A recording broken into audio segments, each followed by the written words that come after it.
Dr. Dan Tomlinson joins us live to answer your medical questions every Monday. Our first question tonight: are there certain foods expectant mothers should stay away from? Well, are there foods that are beneficial to a baby's development? Well, that's a big question, but I'll try to kind of ferret it down.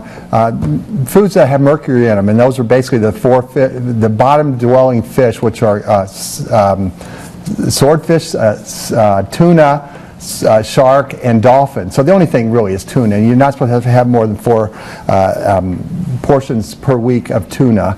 And then the other thing, of course, is deli meat that might have listeriosis, but that is so unlikely. It's about 1 in 500 samples of deli meat. So we tell people not really to worry about that. As far as beneficial things, there's 2 things: the prenatal vitamins that have folic acid and DHA, because DHA helps babies' brain development. And we hear a lot about folic acid as well. You bet, because it prevents neurotube defects, so prevents birth defects. All right, and our next question tonight: there's new research that shows one of the best ways to clean off your baby's pacifier is for the parents to actually suck on it to clean it off, put it in their own mouth. So our question is, would you recommend this method, and well, if not, what are I'm going to go back up a little bit, because Trish is talking about cleaning up the pacifier, but it's been well known that we in America are kind of clean people compared to other countries, and because of that, children have more allergies and more diseases that are associated with the immune system being overactive because there's less diseases.